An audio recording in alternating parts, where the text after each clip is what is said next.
Guys welcome to my YouTube channel journey of NEET with Nishant. तो आइए आज नया चैप्टर नए जोश के साथ हम लोग पढ़ेंगे एनसीईआरटी।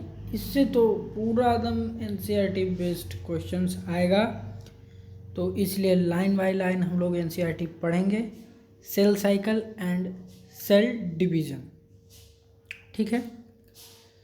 तो सेल साइकिल और सेल डिवीज़न, तो आखिर सेल साइकिल में ही सेल डिवीज़न होता है, यानी कि सेल साइकिल का पार्ट है सेल डिवीज़न, ठीक। यानी कि सेल साइकिल यानी सेल में साइकिल कुछ रन हो, नेम के अकॉर्डिंग चलिए सेल में साइकिल होगा, जिसमें कि ये सेल जो होगा डिवाइड करेगा, ये न्यूक्लियस भी डिवाइड करेगा। न्यूक्लियस की डिवीज़न को हम लोग बोलते हैं कैरियोकाइनेसिस, ठीक है। और साइटोप्लाज्म भी इसमें रहता है, तो इसका भी होगा, तो जिसको हम क्या बोलते हैं साइटोकाइनेसिस। कैरियोकाइनेसिस होता है और एक साइटोकाइनेसिस होता है। तो हम लोग प्रोसीडिंग जैसे प्रीसीडिंग आगे बढ़ते बढ़ते जाएंगे, प्रोसीड करेंगे चैप्टर में, तो और इन्फॉर्मेशन इसके बारे में जानते रहेंगे, ठीक है। तो यह चैप्टर पढ़कर इसमें हमें क्या क्या पढ़ने को मिलेगा, सेल साइकिल का पूरा डिटेल हम लोग देखेंगे। M phase, significance of mitosis, ठीक, क्या इसका महत्व है माइटोसिस का। मियोसिस, सिग्निफिकेंस ऑफ मियोसिस, ठीक है। यह सब कुछ हम इस चैप्टर के बाद समझ जाएंगे। तो इससे प्रीवियस जो चैप्टर हुआ वह cell the unit of life था। उसके बाद हमने cell cycle and cell division लिया, जो कि एक कोरिलेटेड बन जाए, इस कारण से कोरिलेट हो। आइए पढ़ते हैं। Are you aware that all organisms even the largest start their life from a single cell. चाहे छोटा हो चाहे बड़ा, सब कोई जो अपना लाइफ स्टार्ट किया है एक सिंगल सेल से। You may wondered how a single cell then goes on to form such a large organisms. तुम ये जानकर आश्चर्य होगे कि कैसे एक सिंगल सेल इतना बड़ा ऑर्गेनिजम्स बना सकता है, ठीक। Growth and reproductions are the characteristics of cells. इसमें ग्रोथ होता है और रिप्रोडक्शन, दोनों क्या है, कैरेक्टरिस्टिक्स हैं सेल के, ठीक। Indeed of all living organisms, जो कि growth and reproduction are the characteristics of cell indeed of all living organisms, जो कि एक लिविंग ऑर्गेनिजम्स का मदद करता है। क्या चीज़ में, जैसे लिविंग ऑर्गेनिजम्स बना हुआ है सेल का, सेल से बना हुआ है, ठीक है, बहुत सारे सेल से बना हुआ है। इसमें ग्रोथ, जितना ज़्यादा ग्रोथ होगा, रेप्लिकेशन होगा, डिवीज़न होगा, उतना ही ज़्यादा ऑर्गेनिजम्स क्या होगा, डेवलप होगा, ठीक है।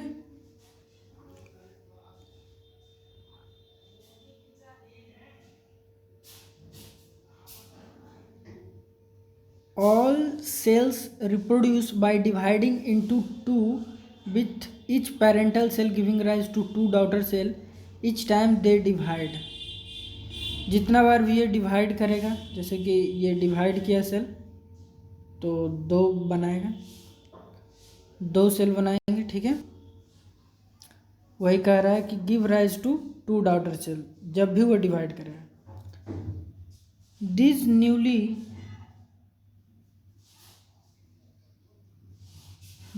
Newly formed daughter cell can themselves grow, यह भी फिर ग्रो करेगा, ठीक।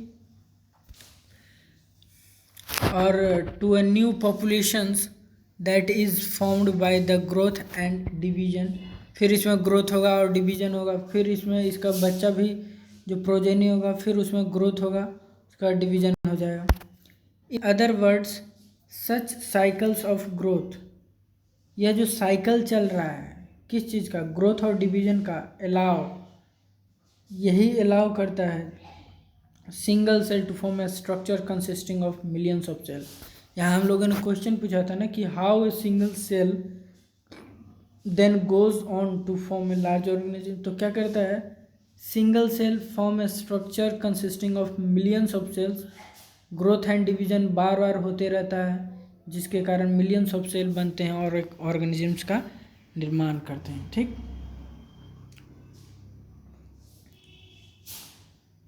आइए पढ़ते हैं सेल साइकिल।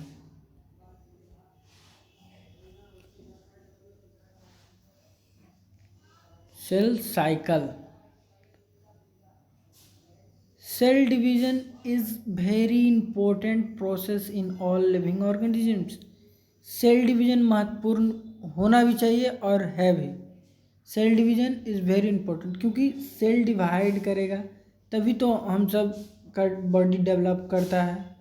ठीक है, सेल जब तक डिवाइड नहीं करेगा तो नया नया टिश्यूज़ ऑर्गन्स कैसे बनेंगे। During the division of cells DNA replication and cell growth takes places. जब डिवीजन के दौरान सेल जब डिवाइड करता है तो डीएनए रेप्लिकेशन होता है और सेल में ग्रोथ होता है। All this process, that is cell division, DNA replication and cell growth, hence have to take place in a coordinated way to ensure correct division and formation of progeny cells containing intact genomes। क्या कह रहे हैं देखिए, जितने भी process हैं, चाहे cell division हो, DNA replication and cell growth, सब कोऑर्डिनेटेड वे में होते हैं, एक के बाद एक होते हैं। यह सुनिश्चित करते हैं ताकि करेक्ट डिवीज़न हो, अच्छा से डिवीज़न हो, ताकि कोई म्यूटेशन ना हो। सब में जो क्रोमोसोम्स होंगे, डीएनए होंगे, इक्वली डिस्ट्रीब्यूट हैं, दोनों में डिस्ट्रीब्यूट होंगे। ठीक है, वही कह रहा है। The sequence of events by which a cell duplicates its genome, एक सीक्वेंस ऑफ इवेंट्स है जिसके द्वारा सेल अपने जीनोम यानी मेन डीएनए को डुप्लीकेट रेप्लिकेट करता है। Synthesis the other constituents of the cell, और भी जो सेल के लिए ज़रूरी हैं, and eventually divides into 2 daughter cell, उसके बाद 2 डॉटर सेल में ब्रेक कर जाता है, is termed cell cycle. Cell cycle क्या है, ग्रोथ करो, फिर ग्रोथ हुआ, डीएनए रेप्लिकेशन करो, सेल ग्रोथ हो गया, डीएनए रेप्लिकेशन करो, फिर सेल डिवाइड कर दो जिससे डॉटर सेल्स आएंगे, उसी को हम लोग सेल साइकिल कह रहे हैं। ठीक है, all the cell growth in terms of cytoplasm, कोई सेल हम लोग कहते हैं, क्या चीज़ बोलते हैं, मान लीजिए ये सेल है, ठीक है, सेल है, इसमें ग्रोथ होगा, कैसे हमको पता चलेगा, ये देखिए बड़ा हो रहा है, साइटोप्लाज्म में इंक्रीज होगा, तब इज ए कंटिन्यूअस प्रोसेस। क्या है, यह एक कंटिन्यूअस प्रोसेस है। कौन सा, सेल ग्रोथ कंटिन्यूअस होते रहता है। DNA synthesis occur only during one specific stage in the cell cycle, S phase में होता है। ठीक है, the replicated chromosome DNA are then distributed to daughter nuclei by a complex series of events during cell division, this events are themself under genetic control. देखिए ये important है, ये complex series है, जो रेप्लिकेटेड क्रोमोसोम है are distributed to the daughter nuclei, वह daughter nuclei में distribute होगा। ठीक, by a complex series of events, prophase, metaphase, anaphase, telophase, ये सब इवेंट्स करते जाएंगे ड्यूरिंग सेल डिवीजन, बहुत ही कॉम्प्लेक्स होता है। These events are themselves under genetic control, और ये जो इवेंट्स होते हैं वो जेनेटिक कंट्रोल के अंतर्गत होते हैं। ठीक है, तो फेजेस ऑफ सेल साइकिल हम लोग कल के लेक्चर में पढ़ते हैं। ठीक है, आज के लिए इंट्रोडक्शन इतना काफ़ी है, कल फेजेस ऑफ सेल साइकिल पढ़ेंगे। तो मिलते हैं नेक्स्ट लेक्चर में। All the